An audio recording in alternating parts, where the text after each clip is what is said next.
What a beautiful day, a summer's day here at Watkins Glen International. Next up, Lamborghini Super Trofeo North America. It's round 6 of the 2024 season.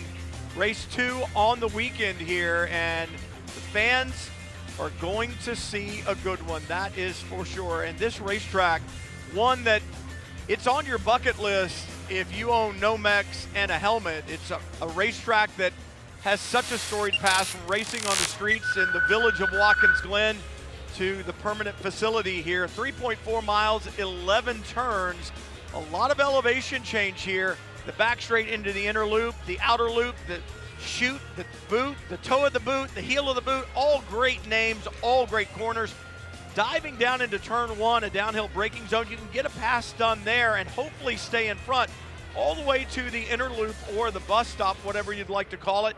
That's changed at the entry a little bit there, and then about a 150-foot drop from the inner loop down to the toe of the boot. Good passing opportunity available in turn 8. Heavy braking there. Back onto the short course, final 2 corners, and you have completed a lap at Watkins Glen. Brian Till with you, along with Jeremy Shaw. We'll have all the action for you, and you can always expect plenty of action in Lamborghini Super Trofeo North America. We certainly saw it in race number 1 yesterday. Field streaming out of pit lane right now, and we'll take you back to race number 1. The green flag waves.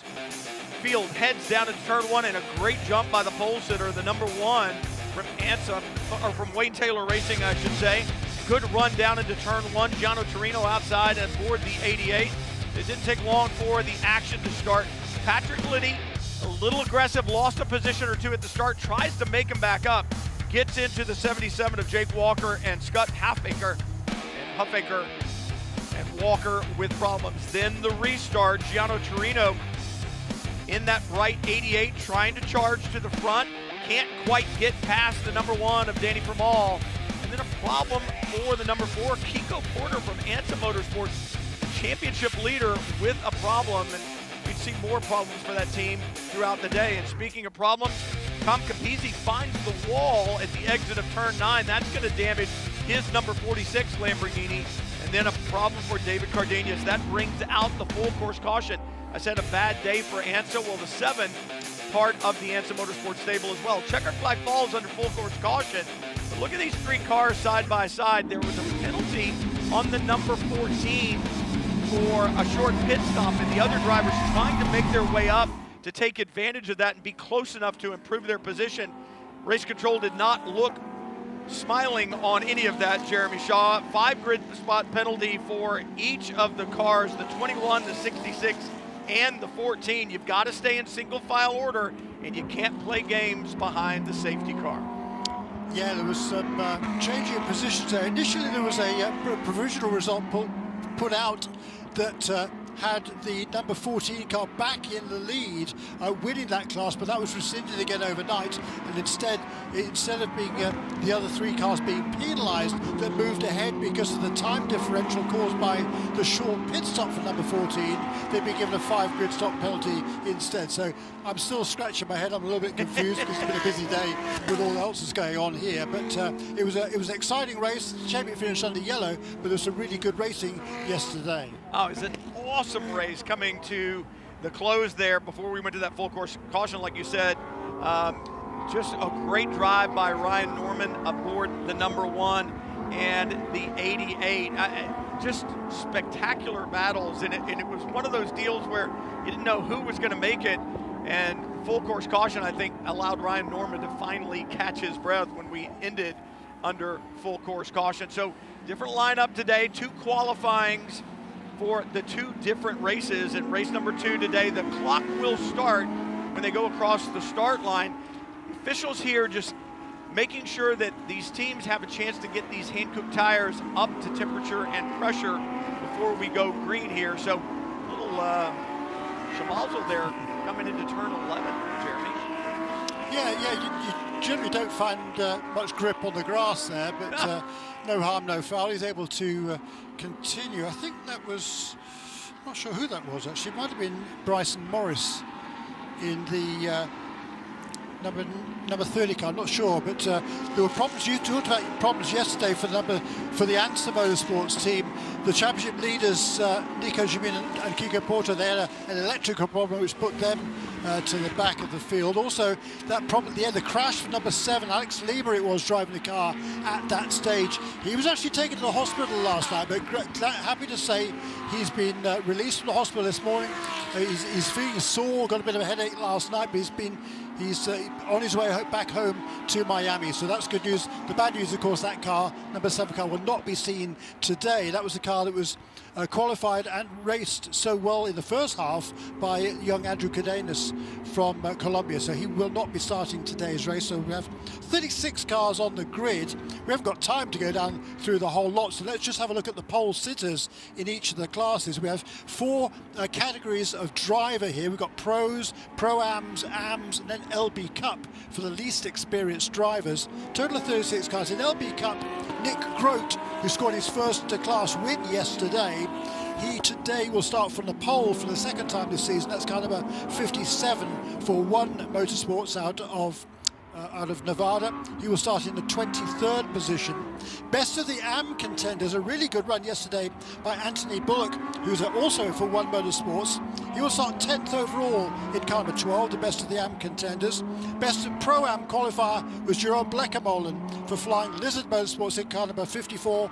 He was a point leader in Pro-Am after the reshuffling of points yesterday. So he will start 4th in car number 54, but on the pole position for the first time in his young Lamborghini Super Trofeo career, 6-time former Trans Am champion, race winner in just about whatever you name it. He's done it and done well at it. Ernie Francis will start from the pole in car number 88 for TR3 Racing. Yeah, Ernie Francis put in a heck of a drive, he and Ryan Norman, yesterday in the closing stages of this race. 4 different classes in Lamborghini Super Trofeo, all driving the exact same Lamborghini Super Trofeo Evo 2 model. The classes Pro, you'll see an orange chiclet in the windscreen up on the right side. That will denote the Pro category. In the Pro-Am category, that little triangle or chiclet is yellow. Then in AM, it's green, and in LB Cup, it is blue. That's the only difference in these cars, is the drivers and the experience level that they have. Lights out on the Lamborghini Super Trofeo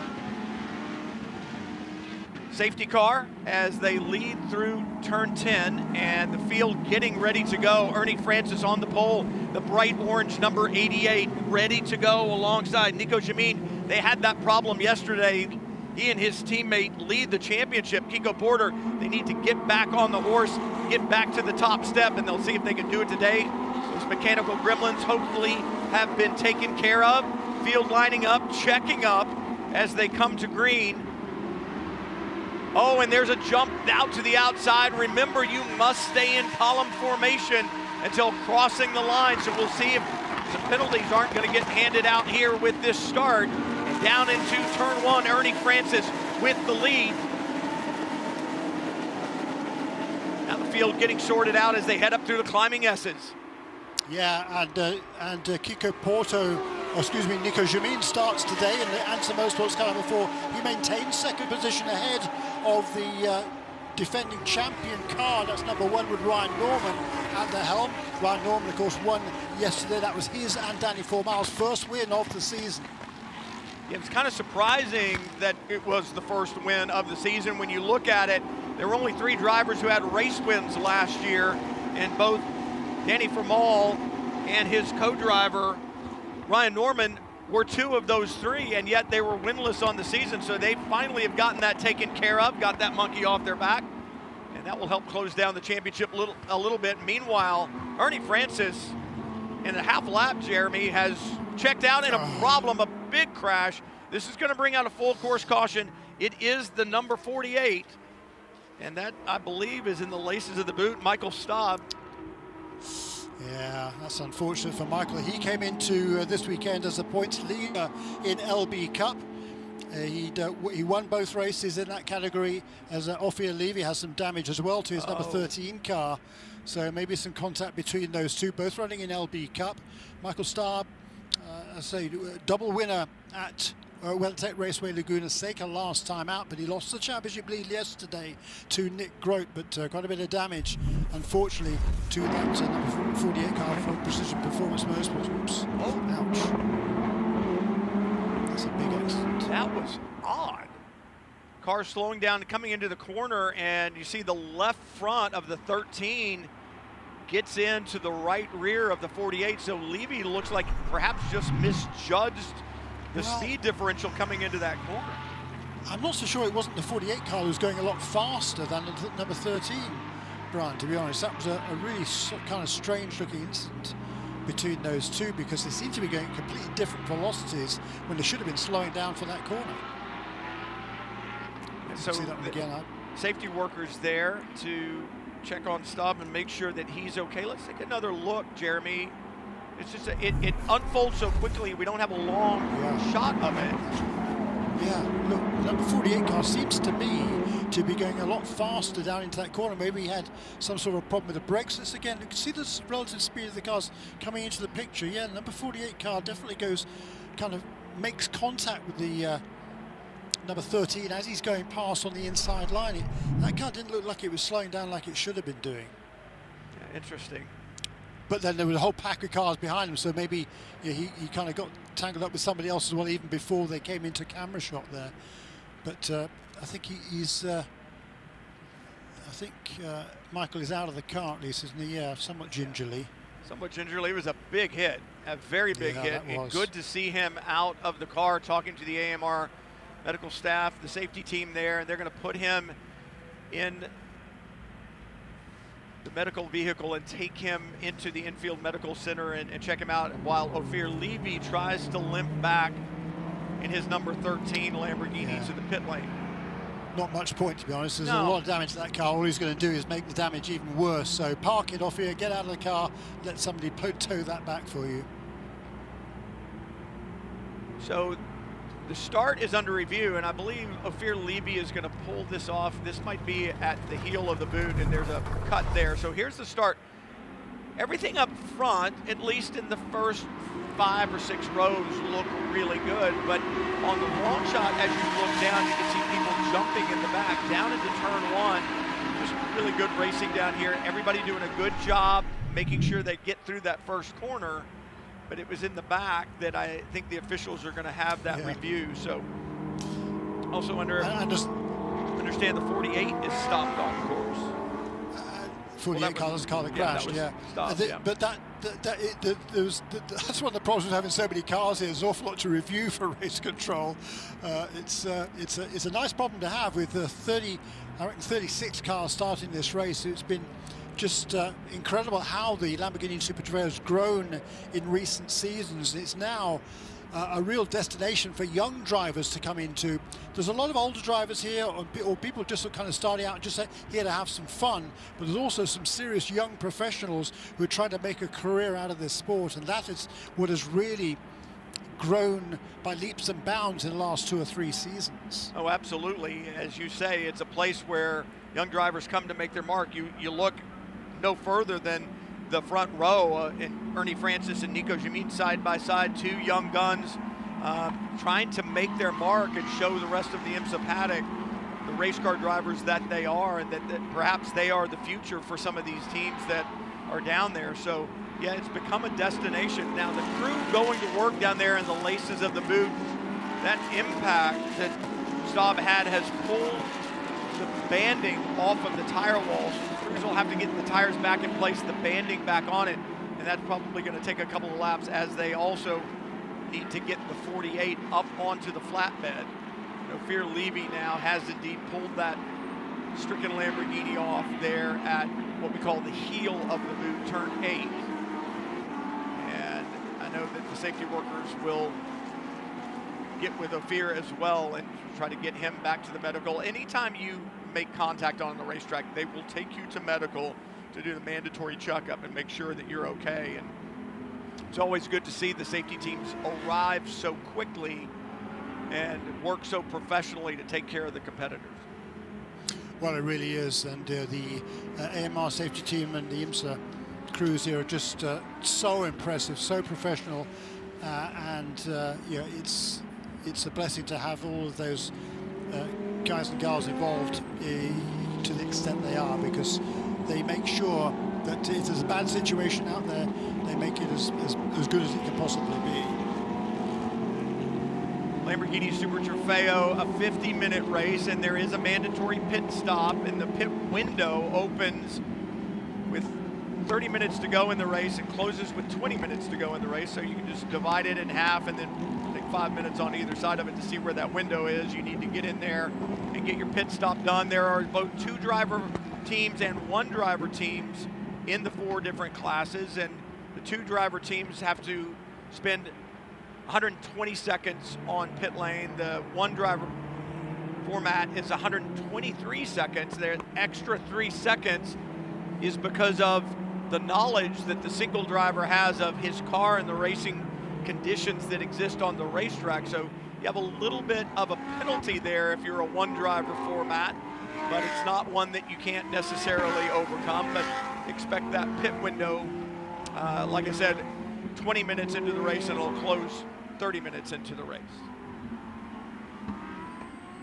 Yeah, for the driver who's already done the first half of the race, well, not really. You're not going to learn much if he's under yellow the whole time. But yeah, assuming he's had some green flag laps, he will know exactly the balance of the car, how it feels compared to the last time he drove the car, which would have been in qualifying. Well, actually, yesterday's race or qualifying prior to that. So he has that knowledge when he goes back out of the pit lane, having made his mandatory stop to that minimum time, and that minimum time is taken from the entrance to the pit lane to the exit. It's not how long you have to be actually stopped for in your pit box. It's as you roll down into the pit lane to when you roll out again. And there's a readout on the dashboard of each of these cars that will tell the driver, it'll count them down effectively to that pit exit line. And if they get to that pit exit line too soon, i.e. their pit stop is too short, there will be a penalty. If that time differential is less than 1 second, then the penalty will be 3 times whatever that differential will be. So if the pit stop is 0.2 of a second shy of what it should be, the penalty will be 0.6 of a second. If it's more than 1 second, however, then it will be a drive-through penalty. So there's a bit of a leeway for the teams and drivers there, but if you overstep that mark, it's a draconian penalty, and that'll cost you an awful lot of ground. And that's what we saw yesterday. There were a whole bunch of penalties, both within a second and outside a second as well, and that was costly for several drivers. Costly indeed. Lamborghini Super Trofeo from Watkins Glen under full course caution because of the first lap incident with Ophir Levy and Michael Staub at the laces of the boot. Those cars have been removed, but work continues on the tire wall in that area of the racetrack so we can get it sorted and safe and get back to racing here in round number 6 of the 2024 season. Looks like crew has gotten the wall back together, so Jeremy, it won't be long before we go back racing here at Watkins Glen. Splendid. Yeah, lights indeed are out on the safety cars that heads into the bus stop chicane there. So at the end of this lap, the end of the 5th lap, we should be back to green flag racing. We've already had, 13 minutes elapsed. So there'll be another, well, yeah, for the, it'll be another 5 or 6 minutes before the pit stop window opens. And you say it's between 20 minutes and 30 minutes into the 50-minute race. So we have the first 20 minutes of the race is 1 driver. The final 20 minutes is the second driver, if they're changing drivers. In the middle there, you've got 20 minutes to shuffle around and pick that strategy how you like. For the Pro-Am class in particular, there's a Pro and there's an Am, quite a bit of speed differential between those 2 drivers. So the trick will be, if it's the Pro who starts, then it'll be the Pro that stays in that car until the last possible moment before that 20 minutes window to the end elapses. He will stay in the car as long as he can. If it's the Am who started the race, the trick will be to get the Pro in as quickly as possible. So different strategies, different teams decide different ways to do it. As we saw yesterday, a whole bunch of different strategies, and that's one of the interesting parts of the Lamborghini Super Trofeo. The fans are out, and so are the puppies. Always good to see such a huge crowd here at Watkins Glen as the lights out on the Lamborghini Huracan safety car, and Ernie Francis will lead the field back to green coming up out of the boot. Safety car will begin to pull away, and Ernie Francis's job is to maintain the pace of that safety car until the restart zone. Everybody else's job is to stay in single file order. We saw that problem yesterday at the finish and the penalties that were applied because of it. Tell you what, Ernie Francis left out in that first half a lap, Jeremy, to a sizable lead over Nico Jamin. We'll see if he can do it again in the restart zone now. He can go at any time, and he does. Pulls the trigger on the 88. And that TR3 Racing Lamborghini is on it. Good restart there by Ernie Francis. Nico Jamin did his best to stay with him, but a really good start by Ernie Francis. He maintains that lead for TR3 Racing, and pretty much status quo there at the front of the field. See the bright red number 1, third car in the order. That's Ryan Norman. He and Ernie Francis had such a good run yesterday, but I think weather conditions a little bit cooler today, and so the balance of these cars right now may not be what it was yesterday, Jeremy. Yeah, true that. It's pretty toasty out there, certainly, but at least the sun isn't baking down onto the racetrack, so the track temperature isn't as high as it has been a little bit earlier in the weekend. Plus, we're getting towards the end of the day, but I don't think it's cooled down much, has it? Down into the laces of the boot. This is where the problem happened on the first lap. Scott Huffaker aboard the red, black, and white number 22 through the laces of the boot. That's where his day ended yesterday. And it's kind of deja vu all over again because it's Patrick Liddy that's behind him. And Liddy was the instigator of that incident yesterday that removed Jake Walker and Scott Huffaker from the competition.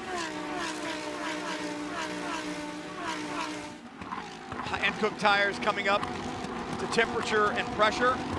Green 54 is Jeroen Bleekemolen, leader in the Pro-Am category. He'll hand that over to Tim Pappas during the pit stop, and that's one of the cars, Jeremy, that you would expect to see staying out a little bit longer in the pit window to try to see what kind of ground Jeroen Bleekemolen can gain for that team before handing over to Pappas.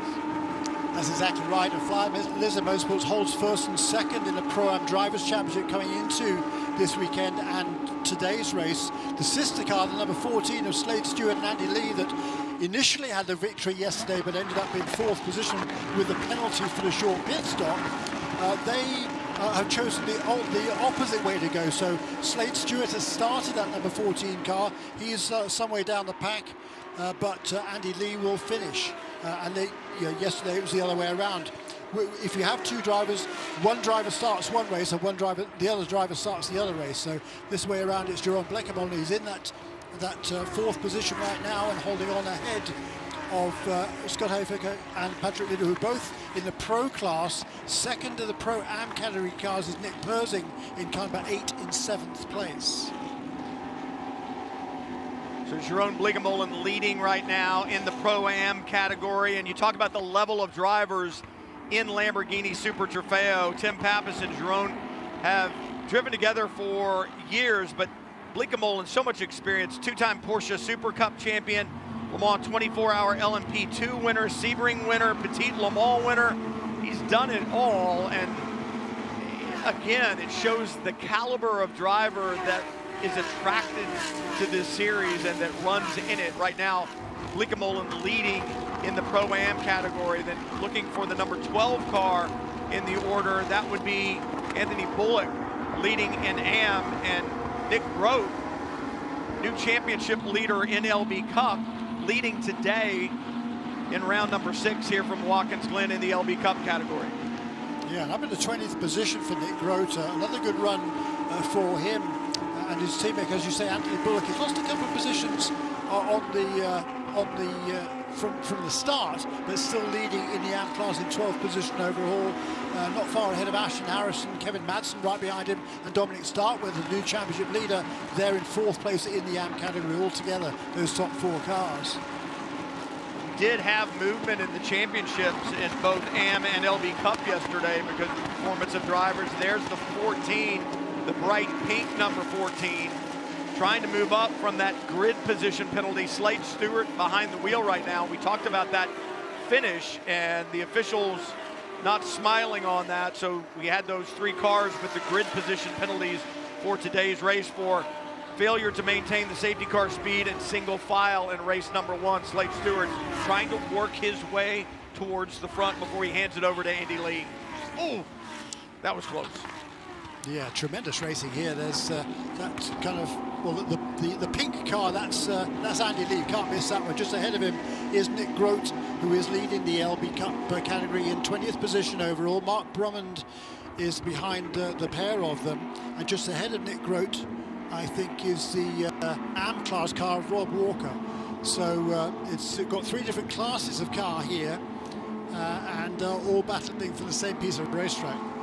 And again, when you look at these cars coming at you, it's in the upper right portion of the windscreen. So the passenger side, you'll see that triangle, the blue of the number 77 there, denoting to you that it's an LB, or that's the 99, I should say, denoting that it's an LB Cup entry. And then the other colors on the following cars, green is AM, yellow is Pro-Am, and then that orange color for the Pro category. They have a similar sticker on the rear bumper. It's more of a rectangular sticker that has the same colors. The pit window is open. We've got some takers, Jeremy. Yes, we have, including several of the leaders. The top 4 cars onto pit lane, so Scott Huffaker will take over the lead of this race. So surprised to see Jerome Blekemolen in so soon in car number 54. He's leading the Pro-Am class, and his co-driver is Tim Pappas, who's pretty good, but I'm not sure, he certainly isn't as quick as Jerome Blekemolen. Yeah, I was surprised by that as well. As see Kiko Porto, I should say, not Porter, taking over the number 4, and then the 88 going through their pit stop as well. Ernie Francis handing over to Gianno Torino. And you look through the winners, now 3 different winners in the 5 rounds in the Pro category. Kiko Porto, Nico Jamin still lead that championship after their run yesterday, but with Danny Vermael and Ryan Norman winning yesterday, they've closed up to within 12 points, I should say, of the championship leaders. Only 5 points behind Ernie Francis and Gianno Torino for second in Pro. Understand right now there is some precipitation around the racetrack. We had rain all around us yesterday, Jeremy. It stayed away. Are we going to get some of it today? What? Exactly. Rain, go away, please, because this is a fascinating motor race right now. And you know, if the rain does come down, these cars are all on slick tires. So slick tires is no tread pattern whatsoever. You might think that's kind of weird to have no tread pattern, but of course, the more rubber you get on the road, what is it that provides the grip? It's the rubber on the road. So the more rubber on the road you have, the more grip you're going to have. That's why we have slick tires, which are great in dry conditions. In the wet, not only not so much, they're impossible to drive in the wet. So there's the number 88 car that's already made its pit stop, and it's now Gianno Torino who drives that car that led the early stages in the hands of Ernie Francis Jr. Get the pit stop sorted out. Once the window closes and everybody has cycled through, we'll have a much better understanding of the order. About 6 minutes left in that pit window as the teams running different strategies. And a lot of times if you're in traffic, you're better off to pit early in the window. And I don't really think Blekemolen had much traffic around him. So again, that one was one where I expected it to see him behind the wheel of the 54 just a little bit longer. But things settling down, and that little bit of precipitation, the good thing is I think it's just a couple of sprinkles basically, and with the weather the way it is, as warm as it is, it'll hit that hot racing surface and evaporate very, very quickly, almost instantly. So I don't think we have to worry about that. It's just a matter of whether there are any more showers in the area. The 22 now doing their pit stop. That's Scott Huffaker. And for Scott, any of the single driver entries sitting there in that car, it's got to feel like an eternity. 123 seconds from pit in to pit out, and there's a timer that goes on, and you know exactly how long it's going to take you to get to pit out, and so you can watch that timer and make sure that you do it. But when you're sitting there and there's nothing going on, no tire changes, no fuel going in, crews will adjust air pressure, check the torque of the single lug that's holding the wheel on, but other than that, there's not much going on. And on a warm day like this, it feels like it's probably 5 minutes that you're sitting there. Yeah, it does, doesn't it? It feels like a lifetime for some of these guys. But staying out there on the track is Nick Persing in car number 8 there. That is the Pro-Am leader. He'll be sharing that car with Nate Stacey.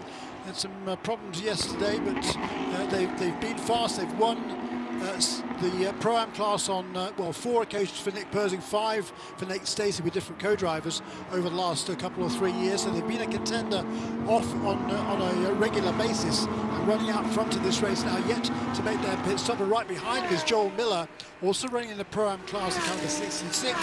He'll be sharing with the Olympic snowboarder AJ Muss. And for Persing and Stacey, they've won twice on the season. They won the first round at Sebring in the class, and they also won in the second race at WeatherTech Raceway Laguna Seca. So a very talented group there. And really, when you look throughout the 4 different classes, especially in the Pro and the Pro-Am category, it's like I said, some world-class race car drivers there.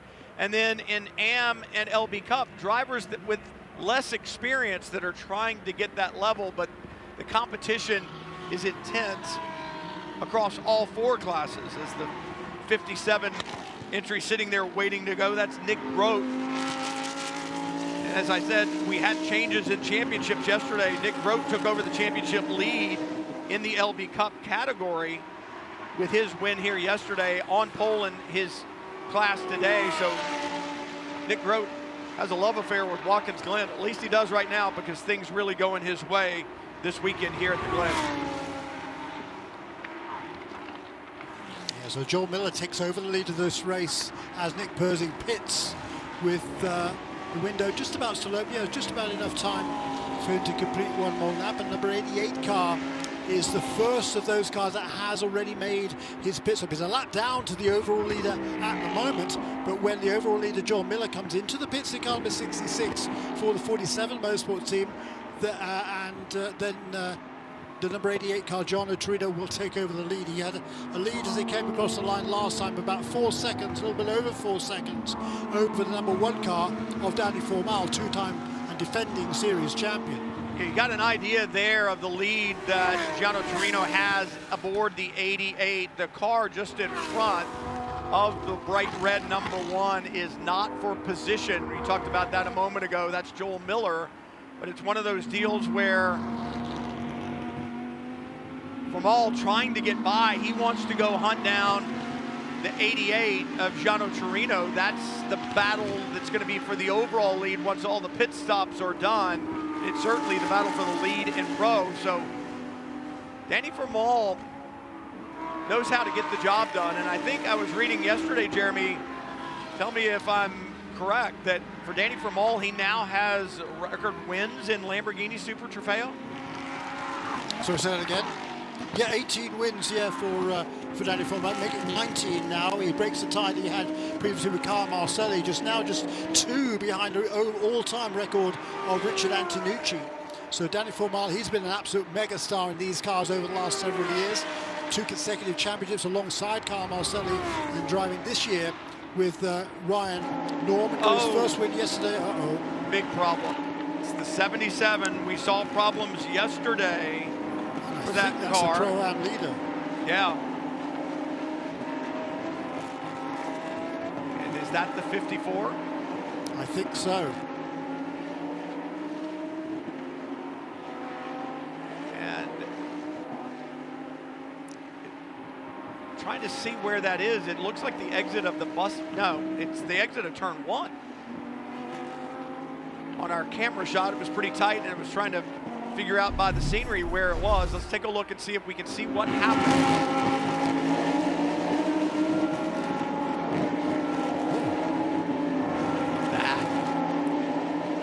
That was odd. Like the the 54 car, I think, just lifted off when he saw the crash car, and he got rear-ended, I think, because the 77 car, he's already having his accident.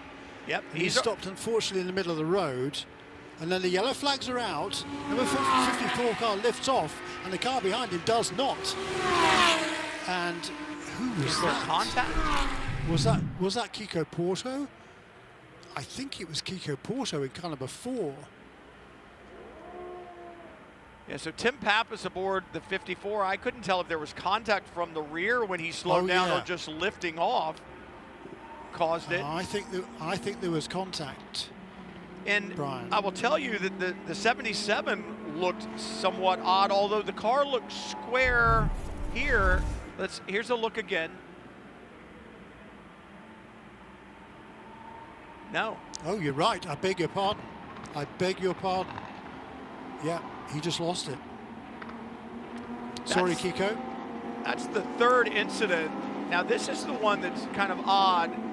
Gets up there. No, I guess not as odd as I thought. Yeah. It's the same thing. You get up there, and I wonder if there's a little moisture on the paint on the curb at the exit of turn 1. We heard about light rain falling and a little sprinkle here or there. Any of the painted surfaces will be super slick.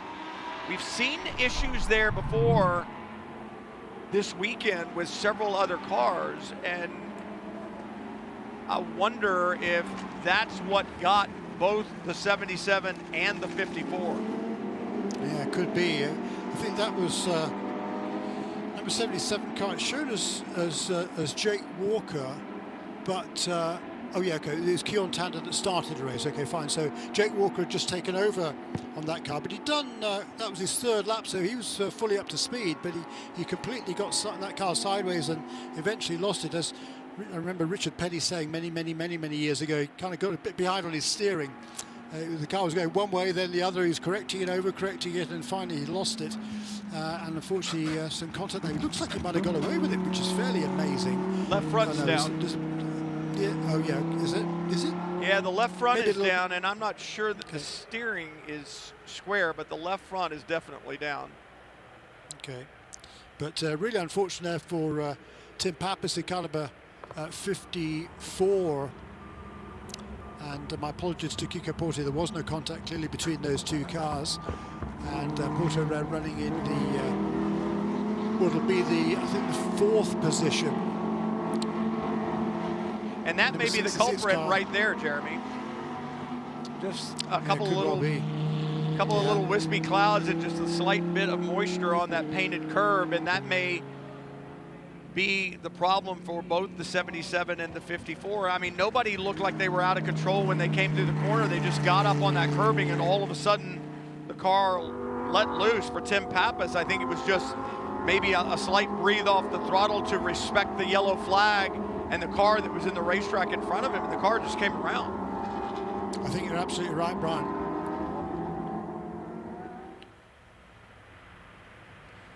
So just look at the pit stop times. The number 77 car actually has shown us 1 minute 59 on its pit stop, as is actually AJ Muss, who's come out of the pits in having taken over from Joel Miller. It's 2 minutes is supposed to be the minimum time, so I think there might be a little bit of hopefully just a small penalty. If it's less than 1 second, it's a relatively small penalty for those guys. Here's number 77 car onto the pit lane. See the crew member going to work there, the deflated Hankook removed, and there's a shot across the valley here. Such a beautiful area, the Finger Lakes area of New York State, absolutely beautiful. Think about racing that started in the nearby village of Watkins Glen and then moved to the permanent facility, and it's been through several changes over the years, but the decades of racing here, the magic has never been lost, and it's always been a favorite of both drivers and spectators. Track fell into some disrepair a few years ago. There were music concerts here, there's been racing here, and there has been so much history that has taken place on these hallowed grounds, this racetrack. And today it's round 6 of the Lamborghini Super Trofeo North America Championship. under full course caution again, and frustrating for the drivers that you can't get that long run in and kind of get your rhythm going, the starts and stops. And for these drivers who've just gotten in after the pit stop, it's not so bad, but you just want it to go because the racing can be so good at times. And I think Mother Nature kind of threw us a little curveball there down in turn one, and it has brought out this latest full course caution. Yeah, and unfortunate, we couldn't see it on the screen, but I think you're absolutely right. You know, it's the cars are on the limit. It's a very fast corner, and any light precipitation on those curbs, the curbs are painted, of course, and that extra sheen on the curb, so it's very easy to lose control of the car as it steps across them. And these cars are doing, I think, around about 85, 90 miles an hour through that corner, so it's fast, it's downhill, all the momentum is behind you, and then when you kind of lift off like Tim Pappas did, and if the curb is slightly slippery, that's going to make it doubly tricky to maintain control of the car, which he unfortunately was unable to do. Brian Till and Jeremy Shaw with you from Watkins Glen International. Safety car out in Lamborghini Super Trofeo North America action as safety crews take care of the stricken number 77 of Jake Walker and the 54 of Tim Pappas after two separate incidents in turn one. They'll get that sorted. We'll get back to racing. And for Gianno Torino, he and his teammate Ernie Francis Jr., that number 88 from TR3 Racing has been hooked up all weekend long. The guy that wants a shot at him, though, is Danny Vermael, right behind in the number 1 that he shares with Ryan Norman from Wayne Taylor Racing with Andretti.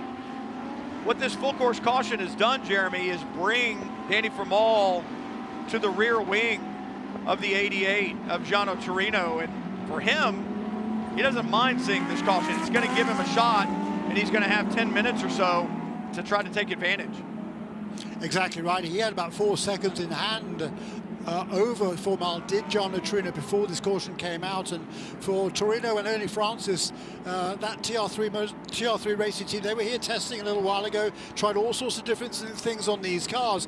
Ernie Francis Jr. has driven a lot of different cars in his career. I mean, it's amazing to think he's still only 26 years of age, because he started off racing at age 50 back in 2013, so 11 years ago, but he was only 15 at the time, for goodness sake. And a remarkable string of success in the Trans Am.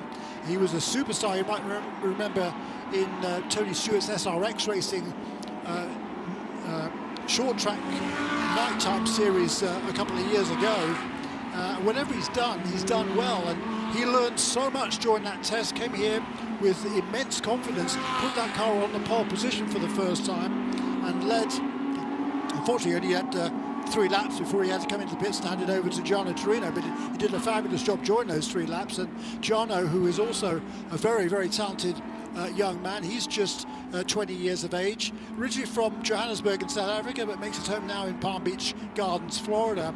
And again, a real talent, super serious about his racing, really takes it to the nth degree. He works at all aspects of it. He's a fine young man in and out of the car. But he's going to have his handful here with Danny Vermael when we get ready to go back to green flag. And then behind them, I think AJ must say, even with that pit stop, that timing of that caution was perfect for number 66 car. But I think he's able to maintain that 3rd position on the racetrack. So because everybody had to slow down when the caution period came out, he was already in the pits serving, exercising his mandatory pit stop, having taken over from Joel Miller. He was again able to get back out onto the track when everybody else was running relatively slowly. So that's a big gain for number 66 car. He's going to have Nate Stacey behind him. That will be the battle for the Pro-Am class, 3rd and 4th overall, with 66 ahead of number 8. Then 2 more Pro cars, Kiko Porto and Patrick Liddy. Then Cheyenne Chandrasoma in kind of a 21, another Pro-Am car. A little bit further back, it's still Anthony Bullock, who still leads in the Am class and in 10th position overall in car number 10. Just behind him is Andy Lee, who's taken over from Slade Stewart in the Pro-Am car number 14, and Andy Lee has been super fast this weekend. Watch for him in that pink unicorn, number 14 at the restart. A little bit farther down the order is Anthony Bullock's teammate Nick Grote still leads in LB Cup in 23rd position. That's car number 57. Lights out on the Lamborghini Huracan safety car. We're going to go back racing at Watkins Glen with just over 9 minutes to go. But I just got a text on my phone, Jeremy. Watkins Glen, stage 1 weather advisory, severe weather 30 miles out. So hopefully it's not moving too quickly. It's one of the great things that IMSA does to help keep their competitors and fans safe, is send those messages. The message that Gianno Torino wants to send right now is, hey, we can win this thing. So he is on it in the restart zone through the final corner down the front straightaway, but Danny Formal right behind him is not about to let him get away. Gianno Torino is in a hurry to finish this race. The sun comes out right now. That's ironic, isn't it? They looked at the inside, and that was tight there for Kiko Porto. I think he managed to sneak past Nate Stacey for position, not for class position, however. As Kiko Porto still leads the championship coming into this weekend, into this race, but just 8 points ahead of Ernie Francis and Gianno Torino, with Ryan Norman and Danny Formal just 4 points farther back. Problem for the 9, no harm, no foul, back underway. Racing continues at the Glen, and Gianno Torino has leapt away. Let's see if we can see what happens to the 9. There it is. Just try it. I want to be as small as I can be, with all the rest of the field coming by. So good job there, and good job by Torino. Look at it again. Ernie Francis did this on the opening lap. I mean, that car seems to be hooked up so well from the get-go, and a problem now for the 42. That's Adrian Kunzel running third in the AM class. He was in the 13th position overall. Good run for Adrian. He'd taken over that car from his new co-driver for this weekend, which is some hard-nosed racing going on right now, Jeremy.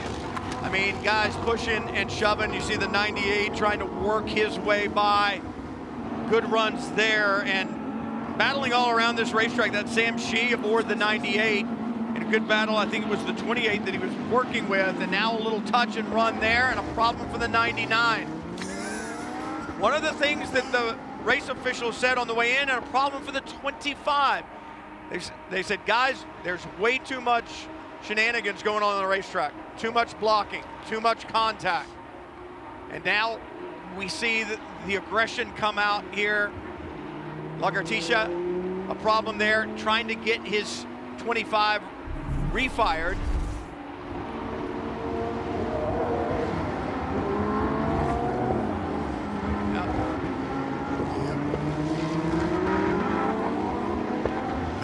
Where do you look? Well, but that was a great restart though by Gianno Torino. I mean, Danny Formal is an absolute superstar, rock star at the wheel of these cars. So to pull away from him on your first lap going back to green, that says a lot for what Gianno Torino has worked at over these last few weeks. It's been, a couple of months since the Lamborghini Super Trofeo was in action at WeatherTech Raceway Laguna Seca out on the West Coast, but he's put that time to good use. He's been working super hard. He's just trying to improve his skills in and out of the car. And as a yellow comes out now with only 6 minutes remaining, has he done enough to come away with the win? Well, it's interesting. If it's only for the stalled car in turn 8, should be able to jump out and grab him and pull him off there at where we saw Afir Levy pulled his stricken Lamborghini. So we'll see if they can get it out of the way and we can get back racing again. But Todd Snyder, the race director here, is not going to be at all pleased with the performance that he's seen out of his drivers, and he's going to come down hard on them, I'm pretty sure, after this weekend for some of the behavior that we're seeing on the racetrack right now. One thing race control does not have, they have all kinds of cameras that they can use to try to figure out the problems. The one thing they do not have is steering wheel and pedals. They cannot do the job for these guys. They need to do it themselves, and right now he's not going to be pleased with what he sees. No, he's not. He's been around this sport a long, long time. He's seen it from absolutely every single aspect. as a mechanic, as a driver, and lately as a race school principal as well, and now from race control. So he doesn't take any messing around, does he? No, and as a former race car driver and a very good race car driver, he knows exactly what goes on the racetrack. He knows what you can do, what you can't do. So he understands it from the inside and out. And yeah, I'm sure I want to be at the next driver's briefing. Yeah. Yeah, from your perspective, that'd be okay. For the drivers, I think perhaps not quite so much. Just got a text, by the way, from Andres van der Dies at TR3 Racing. He sent me a text from Ernie Francis following up on yesterday's race. He said we didn't have the top end pace we wanted yesterday, and it was difficult to make any passes, but he felt really good coming into this race, particularly with that track position, having won the pole position. He said today's going to be a different story. It has been so far, and Gianna Torino now is perfectly positioned to come away with that team's potentially second win of the season for TR3 Racing. And it won't be enough to quite take the championship lead, but it'll move them closer to what they are aspiring to, and that is this Lamborghini Super Trofeo Championship. The 25 going on the flatbed must have had enough damage to it that it would not roll, so they couldn't just roll it to the outside of that corner. I'm sure that's where the flatbed's going to take it. But time counting down, and there's your Pro-Am leader, the number 66. AJ Muss behind the wheel. This would be a huge day for this team. Joel Miller, AJ Muss, if they could come away with this victory. Well, I really would. I mean, they've worked super hard. AJ has had one AM victory in the past.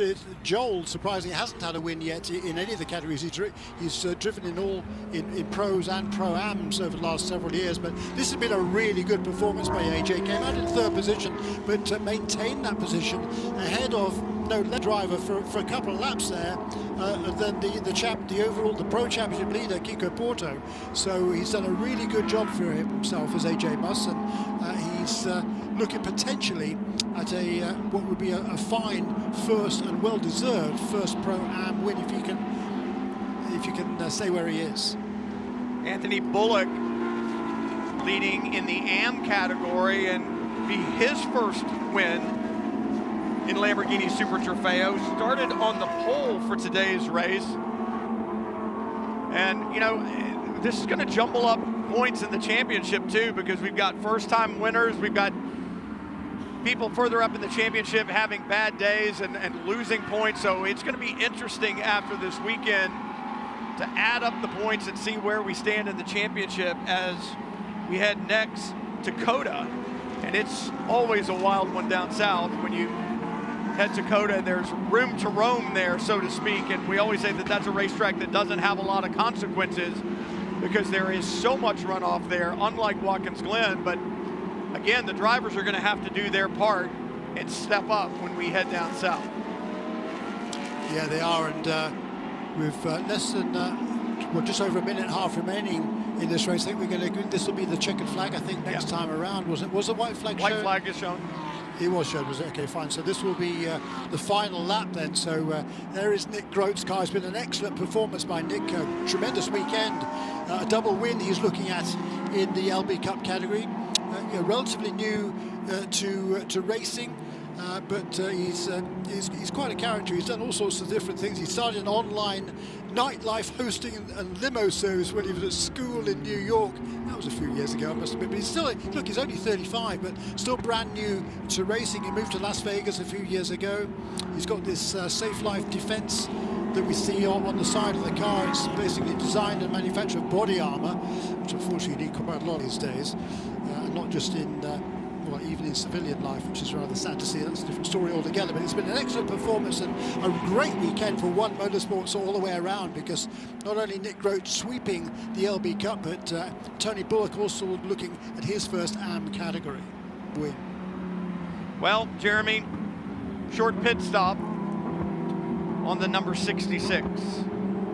A 1.296 second post-race penalty. We were in the same position yesterday and said, you never want a time penalty at the end of a race, but you certainly never want it when you're under full course caution, because everybody's close to you and the amount of positions you're going to lose is going to be massive. Now, I'll tell you this, nobody's playing games like they were yesterday, but if the gap stays like this and the car that's behind the 66, that's the number 4 of Kiko Porto, and for Porto, he doesn't need to be up on the rear wing. It doesn't really matter, but got to think about where the 66 is going to fall, because if I'm AJ Muss right now, I'm going to get as close to the car in front of me as I possibly can. And what is the 88 doing out there? And I'm going to get up on that car, and there's a huge gap behind him now as they come to the line, and that may be enough to have him maintain, and he is. He's right up on the back of the one, and they come across the line. We'll see as the penalty gets applied. It didn't move him. Timing and scoring has that factored in, and it moves them when they come across the line. And with Kiko Porto laying back like he was and in no rush to be up on the rear wing, of course the car in front of him is not in his class, it didn't move him in the final results on my timing. No, I mean, there was a car in between them, and there's generally around about a half a second being sensible between the cars as they cross the stripe, and that sort of a speed at safety car speed. So, 1.2 seconds with a car in between, that's two cars there. Yeah, that's about right. And I think, I mean, I hate to see people playing games like that, to be perfectly honest. That's what we saw yesterday, and it caused all sorts of confusion later in the evening and even through into today, with the results changing as a result of it yesterday. Clearly the chief steward's words weren't taken on board here by everybody in this field, which is sad to see, because you need to respect race control. So we'll have to see wait and see what happens. But irrespective of that, it's been a really good performance by AJ Muss and Joel Miller. And if they end up first or second in the class, it's still been a very good day for them. Well, and you are going to have to wait and see, because at the bottom of the timing and scoring screen is the message: finish is under review. So for right now, the 88, Gianno Torino, and I don't believe that this is in question at all, Gianno Torino, Ernie Francis, they're going to claim their second victory of the season in the pro category. That looks like the 66, that was the winner on track. AJ Muss, Joel Miller. We'll see if there's any kind of a change there at some point in time. Then you move back to AM category, where Bullock takes the victory there. We talked about that being a special day, and Nick Grote being shown the winner in LB Cup, and that will help him extend his championship lead that he wrestled away yesterday. So those are your winners in the 4 classes as they stand right now. Yeah, that's right. Nick Grote came in with a 1-point lead, but it was over Michael Starr, who was got out in that first leg accident. So second win of the season overall then for Ernie Francis Jr. and Gianno Torino. Very, very well deserved. By my reckoning, that'll take them to within 2 points of the championship lead now, behind Nico Jamin and Kiko Porto.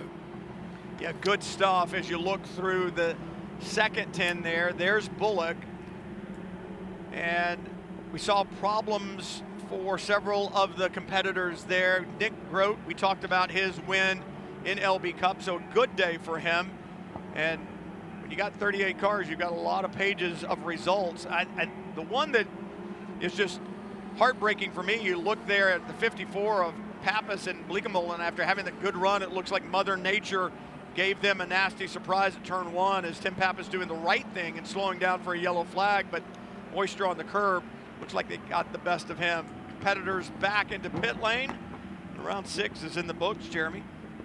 Yeah, it is, and it's a shame we finished under yellow again, but once again, some really, really good racing there as well. So, this Lamborghini Super Trofeo continues to provide tremendous competition. These are real beasts of cars to drive, and they were tamed today by Ernie Francis Jr. and Gianno Torino, who brings that car into the lane for TR3 racing. Into winner circle, and you will get to celebrate the spoils as drivers climbing out. Watkins Glen International, always challenging. It certainly was today for the drivers of the Lamborghini Super Trofeo North American Championship. Round 7 and 8 on the schedule next, and they'll come to you from Circuit of the Americas in Austin, Texas. That's August 31st through September 1st of the year. For Jeremy Shaw, I'm Brian Till. Thanks for joining us here in Lamborghini Super Trofeo. Don't miss it as we head to Texas next.